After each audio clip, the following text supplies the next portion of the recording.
England's Director of Cricket, Ashley Giles, doesn't believe the ECB has taken risks with the schedule.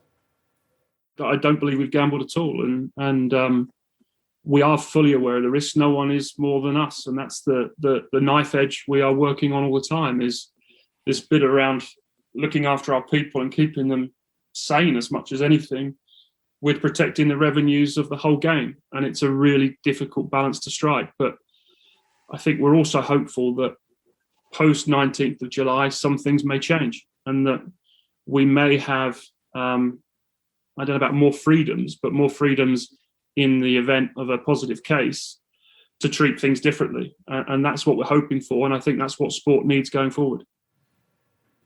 Director of English Cricket, Ashley Giles there. So let's get more on this with our cricket commentator, Alison Mitchell. Alison, thanks very much for coming on and speaking to us.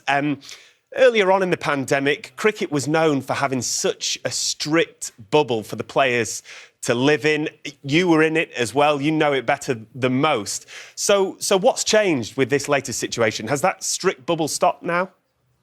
Yeah, absolutely. This summer, there was no sense of the strict bio bubble that the players were in last year, and that entailed them living at the ground, inside the ground. There was no leaving whatsoever.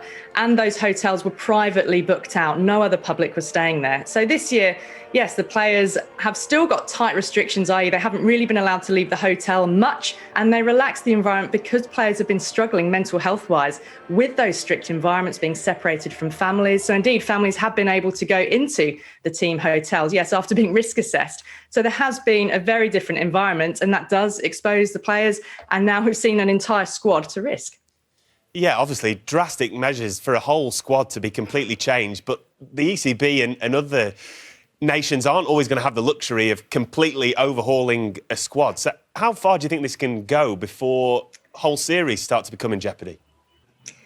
Well, it's a serious business, isn't it? And yes, the fact that England are the home team, they've been able to, bring in a whole new squad. And that's really got to be the first issue to address, is to avoid a situation where if one or two positive cases come in, it wipes out the entire squad. But yeah, it's imperative for the ECB that the Pakistan series, yes, but then after that, test matches against India, and in between, there's the 100 competition. If the rule comes in that double vaccinated individuals won't have to self-isolate, that really will be key to help sports and, of course, many other people in all sorts of walks of life, society, really, to move forward. But the Health Secretary suggests that wouldn't be until August the 16th, and that is well after, for example, the group stage of the 100 and the first two India test matches.